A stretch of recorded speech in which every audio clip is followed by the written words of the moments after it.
হায় যুবক, তোমাদেরকে বলতেছি, মনে উঠলো তাই। কিয়ামতের দিন আল্লাহ প্রথম ডাকবে ফাতেমাকে, আর ডাইকা বলবে আইনা বানাতুকি, তোমার মেয়েরা কোথায়? জান্ডা দিবে ফাতেমা রাদিয়াল্লাহু তাআলা আনহার হাতে, আর ফাতেমা রাদিয়াল্লাহু তাআলা ডাকবে আইনা বানাতি, আমার মেয়েরা আমাকে সামনে রেখা জীবন কাটাইছে, আমার মতো জীবন কাটায় আসছো, যারা যারা আমাকে মডেল বানাইছো, যারা আমাকে নমুনা বানাইছো, যারা আমাকে আদর্শ বানাইছো, যারা আমার জীবনী পড়ছো, আমার মতো জীবনটা কাটায় আসছো, আসো। তারপরে আল্লাহ ঘোষণা দিবে, জমা হয়ে যাবে মেয়েরা। তো আল্লাহ ঘোষণা দিবে মালাইকাতি গাত্তু আবসারাকুম ইয়া আইয়ুহাল ইনসান গাত্তু আবসারাকুম, ও ফেরেশতারা তোমরাও চোখ বন্ধ করো, ও মানুষ তোমরাও চোখ বন্ধ করো, ও জিন তোমরাও চোখ বন্ধ করো, সমগ্র সৃষ্টি চোখ বন্ধ করো। সবাই জিজ্ঞেস করবে কেন আল্লাহ? বলে ফাতেমার মেয়েরা এখন জান্নাতে যাবে। সবাই আগে মেয়েরা জান্নাতে যাবে, কারা? তারপরে আল্লাহ ডাকবে আইনা হাসান আর হুসাইন, হাসান হুসাইন কোথায়? আসবে দুইজন, জান্ডা আল্লাহ দুই ভাইয়ের হাতে দিবে। তারপরে বলবে ডাকো আইনা শাবাব আল মুসলিমিন, মুসলমানদের যুবকরা কোথায়? বলছে কোন যুবক? বলে আল্লাযীনা শাবাবা খুশা, ওই সমস্ত যুবক যারা আল্লাহর ভয়ে নিজেকে লজ্জাপতির মতো গুটায় নিছিল, ওরা কোথায়? তো একদল যুবক উঠবে, মুসলমানদের যুবকরা হাসান হুসাইনের সাথে যাবে। তো আল্লাহ বলবে হাসান হুসাইনকে চলো তোমরা আগে, মুসলমানদের যুবকরা তোমাদের সাথে। তারপরে ডাকবে আইনা আবু বকর, আবু বকর উঠবে, তার হাতে বুড়াদের জান্ডা দিবে। আবু বকরের সাথে উমর আসবে, উসমান আসবে, আলী আসবে, টপ আসবে, আশারায়ে মুবাশশারা আসবে। তারপরে আল্লাহ ডাকবে আইনা শুয়ুখাল মুসলিমিন, মুসলমানদের বুড়ারা কোথায়? আইনাল্লাযীনা শাইয়াবু ফিল ইসলাম, ওরা কোথায় যারা ইসলামের ভিতরে দাড়ি পাকায়া দিছে? তারপরে উঠবে বুড়ারা, আল্লাহ বলবে আবু বকর তুমি আগে, এইবার চলো মুসলমানদের বুড়ারা। কেমন হবে ওই দিন? তিনও দলই যখন দুজকের কাছে যাবে, তো দুজক জিজ্ঞেস করবে মান আনতুম, তোমরা কারা? মহিলাদেরকে আগে জিজ্ঞেস করবে, ফাতেমা রাদিয়াল্লাহু তাআলা আনহা পরিচয় দিবে। তো দুজক বলবে তাবুরুনা কাইলা তাশউর, এরকম পার হবে যে তোমাদের খবরই না হয় পুলসিরাত কখন পার হয়ে গেছে। হাওয়ার গতি কি? এর চেয়ে কোটি গুণ গতিতে মুসলমানের মেয়েরা পার হয়ে যাবে। তারপরে যুবকরা পার হবে, তারপরে বুড়ারা পার হবে। সবার সামনে আল্লাহর রসুল থাকবে। কে থাকবে? কালকে থাকবে? কে থাকবে? আরেক দল মহিলা আছে যারা আল্লাহর রসুলের আগে দিয়ে জান্নাতে ঢুকবে। যারা যৌবন বয়সে বিধবা হয়েছে, কিন্তু বাচ্চা কাচ্চা পালতে যায় নিজের জীবনটাকে বিসর্জন দিয়া দিছে, আর দ্বিতীয় বিয়ে বসে নাই, বাচ্চা কাচ্চা নিয়ে জীবনটা কাটায় দিছে। তারা আল্লাহ রসুলের আগে দিয়ে ঢুকবে। তা আল্লাহ রসুল জিজ্ঞেস করবে তোমরা কারা, আমার আগে ঢুকতেছো? হাইসা দিয়া বলবে ইয়া রাসূলুল্লাহ, পরিচয় দিবে। তা আল্লাহ রসুল বলবে মারহাবান বিকুন্না, তোমাদের জন্য মারহাবা, তোমরাই যোগ্যতা রাখো আমার আগে যাওয়ার, চলো। ওই জিন্দেগি শিখানোর জন্য আল্লাহ রসুল আসছে, যে তিনটা জিনিস যেন সুরক্ষিত হয়, ওইটাই শিখতে হবে, শিখা ছাড়া আসবে না। সাহাবারা শিখছেন, আমি দেখাইছি আপনাদেরকে, এরা দুনিয়া গড়লে করতে পারতেন, আমাদের মতো দুনিয়া গড়তে পারতেন। কসম খোদার মেরে আজিজ ও বুইগরের মানুষ, আমরা তো পায়ের ঘাম ঝরায়া আমরা দুনিয়া যতটুকু গড়ছি, যেই যতটুকু গড়ছি, সাহাবা শুধু ইশারা করলে গড়ে যেত। কি করলে? কি করলে? শুধু ইশারা না, ইচ্ছা করলেই গড়ে যেত। কি করলে? কি করলে? বুঝে আসে না? মনে হয় স্বীকার করেন? আমার কাছে প্রমাণ আছে, ইচ্ছা করলে করতে পারতেন, শুধু ইচ্ছা করলে করেন না।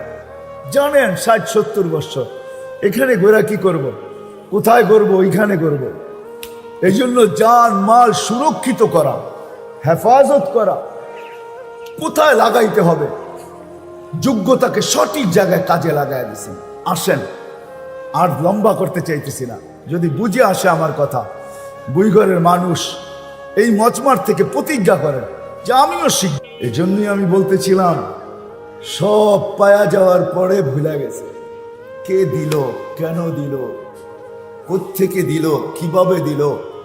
তো আল্লাহ এটাও বলে 24 ঘন্টা তোকে সুরক্ষিত করি। হয় হয় তুই বিলা থাকিস কিভাবে।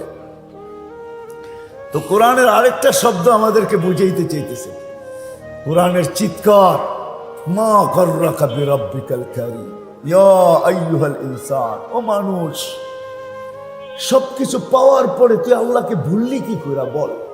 আল্লাহ জিজ্ঞাসা করতেছে, প্রশ্ন করতেছে, সবকিছু পাওয়ার পরে তুই আল্লাহকে ভুললি কি করে।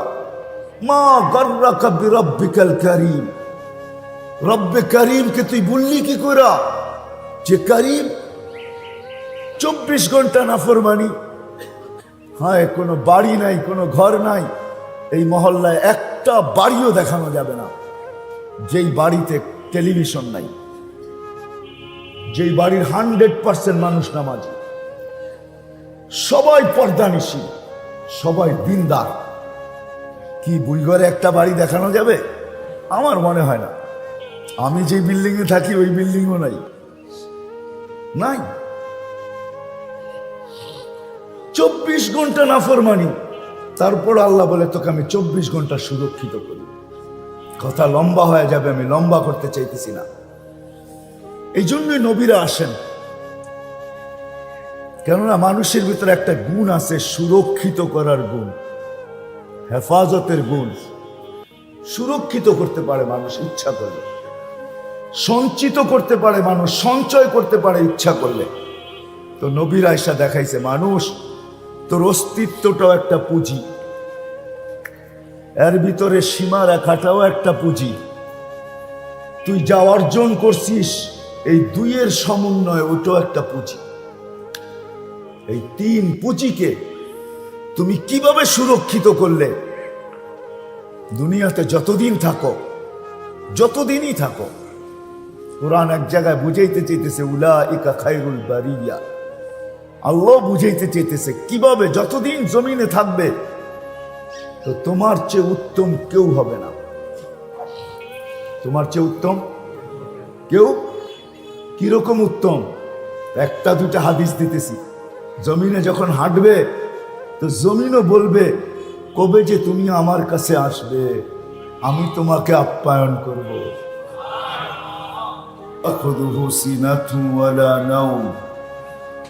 والصلاة والسلام على حبيبنا المصطفى الذي بعثه إلى الجن والإنس بشيرا ونذيرا داعيا إلى الله بإذنه وسراجا منيرا أدى الأمانة نصح الأمة كشف الغمة وجاهد في الله حق جهاده حتى أتاه اليقين صلى الله عليه وعلى آله وأصحابه وأتباعه إلى يوم الدين.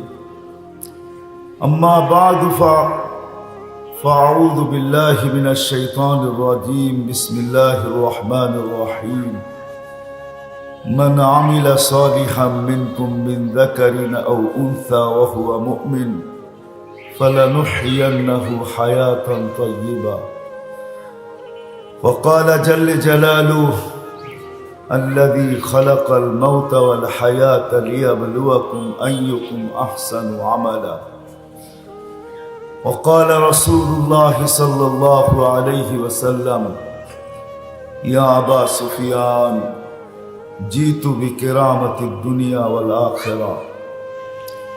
وقال صلى الله عليه وسلم إنكم لتموتون كما تنامون وتبعثون كما تستيقظون وتحاسبون بما تعملون فإما جنة أبدا أو نار أبدا أو كما قال عليه الصلاة والسلام. অত্র মাহফিলের সম্মানিত সভাপতি, উপস্থিত ওলামায়ে কেরাম, অত্র এলাকা থেকে আগত মুসলমান ভাইয়েরা, যেই পর্যন্ত লাউড স্পিকারের আওয়াজ পৌঁছতেছে পর্দার অন্তরালে মা ও বোনেরা, কোরআন হাদিস থেকে যতটুকুই তেলাওয়াত করলাম, আশা রাখি একই সামনে রেখে কিছু কথা রাখবো, সাথে সাথে দোয়ার দরখাস্ত। আল্লাহ আমাকে, আপনাদেরকে, সমগ্র মুসলমানকে সঠিকভাবে শোনার তৌফিক দান করেন, সাথে সাথে আমল করারও তৌফিক দান করেন।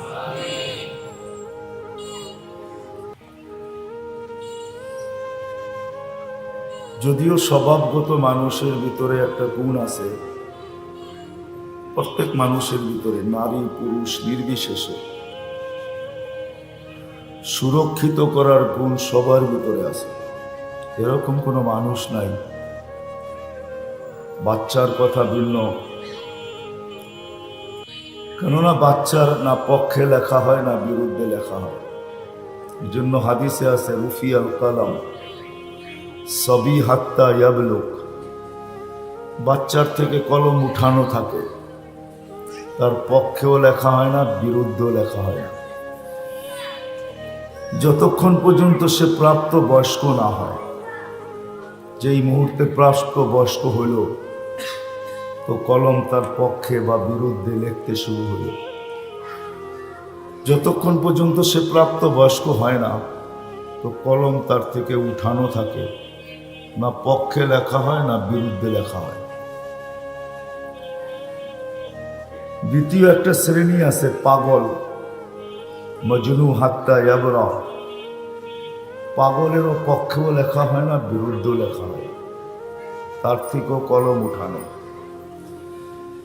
তৃতীয় একটা সম্প্রদায় আছে নায়েম হাত্তা ইয়াস্তাইকিজ, মানুষ যখন ঘুমায়া যায়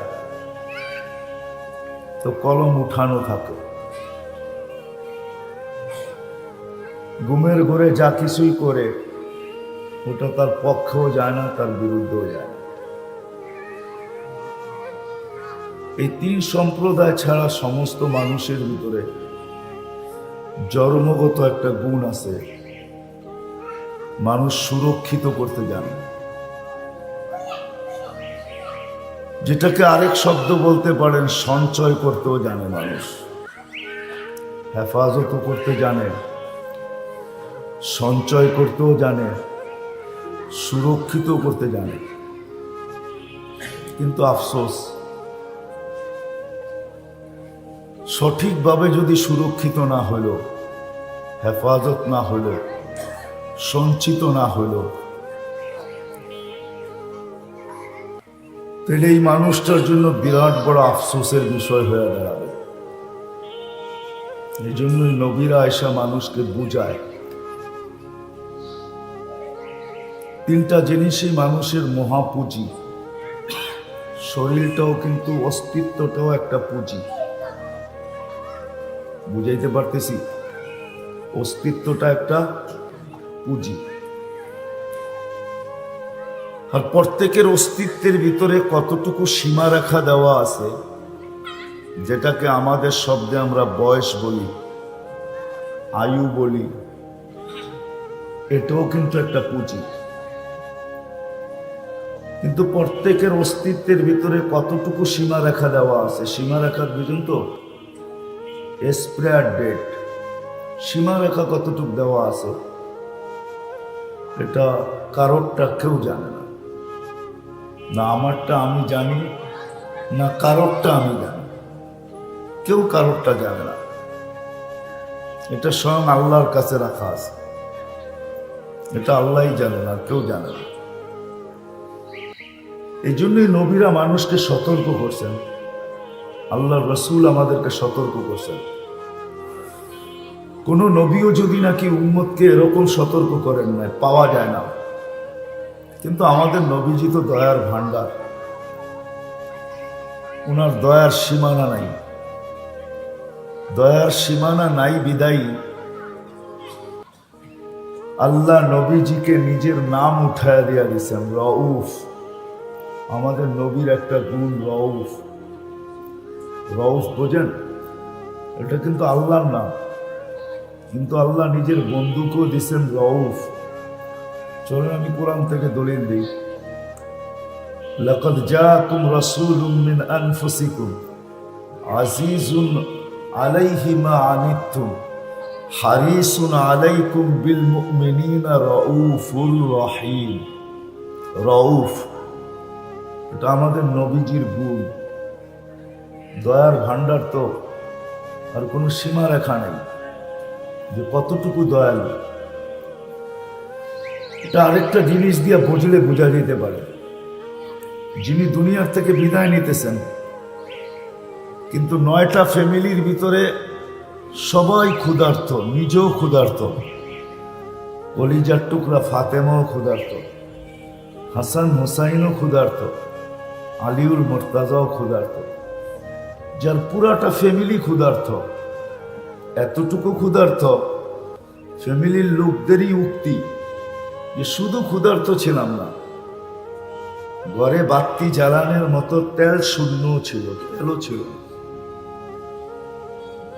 তো তারপরে আম্মা জান বলছেন যদি থাকতো তাহলে আমরা বাতি জ্বালানোর কথা চিন্তা পরে করতাম, কিন্তু আগে খিদা নিবারণের জন্য তেলটা পান করে নিতাম।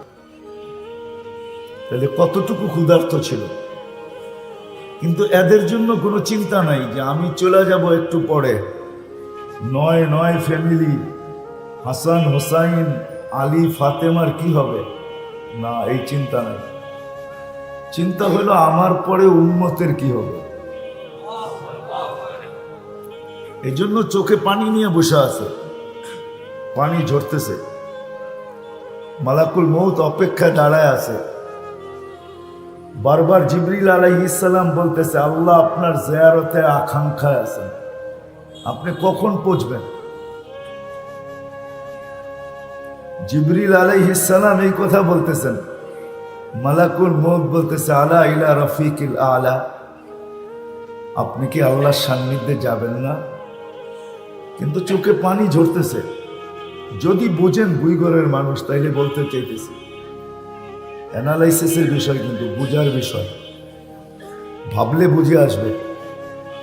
আল্লাহ রসুল বলতেছে জিবরিল ফামান লিবাদিলি উম্মতি, আমার তো চিন্তা হলো আমার পরে আমার উম্মতকে কে দেখা রাখবে, আমার উম্মতের কি হবে। আপনি একটু ভাবেন, নিজের উপরে ভাবেন যে আমরা সারা দিন আমার জন্য কতটুকু ভাবি, আমার ফ্যামিলির জন্য কতটুকু ভাবি, নিজ নিজ পরিবার সন্তান সন্ততির জন্য কতটুকু ভাবি। আর আল্লাহর রসুল ঠিক যাওয়ার মুহূর্তে উম্মতের জন্য কতটুকু ভাবতেছেন, চোখে পানি নিয়ে ভাবতেছেন। তো জিবরিল আলাইহিস সালাম দৌড়ায় গেছেন, দৌড়ায় আসছেন, জবাব নিয়ে আসছেন আল্লাহর পক্ষ থেকে। আল্লাহ সান্ত্বনা দিতেছে হাবিবি, আমার বন্ধু, লা আতরুকু উম্মাতাকা ওয়াহদা, আপনার উম্মতকে আমি একা ছাড়ব না। বন্ধু আপনি কতদিন আর থাকবেন, একদিন তো মরতে হবেই। আনা হাইলা আমুত, আমি চিরঞ্জীব, আমি আপনার উম্মতের জন্য আছি। তখন কিন্তু চোখের পানি বন্ধ হয়, তখনই বলেন মালাকুল মউতকে ইদান ইলা রফিকিল আলা, তুমি কাম শুরু করো, আমি আল্লাহর কাছে যাইতে চাই। যার দয়ার কোনো সীমানা ছিল না, উনি উম্মতকে বুঝাইতে চাইতেছেন, উম্মতকে বুঝাইতে চাইতেছেন, ওইখান থেকে বাহির হয়ে গেছে। আমাদের অস্তিত্বটাও পুঁজি, আর এটার ভিতরে যে বয়স বা সীমা রেখা, এটাও একটা পুঁজি। কিন্তু পুঁজি কতটুকু কারো জানা নেই, না নারী জানে, না পুরুষ জানে, না যুবক জানে, না বৃদ্ধ জানে, না আমাদের সমাজে যারা সবচেয়ে এডুকেটেড শিক্ষিত, যারা নিজেকে কন্ট্রোলার বলে, দুনিয়ার কন্ট্রোলার, এদের বিদ্যা দিয়ে দুনিয়া কন্ট্রোল হয়, এরও জানে না এর আয়ু কতটুকু, ঠিক না? না জানে? হ্যাঁ, না নাসা জানে? নাসা চিনেন? হ্যাঁ চিনেন নাসা? কে?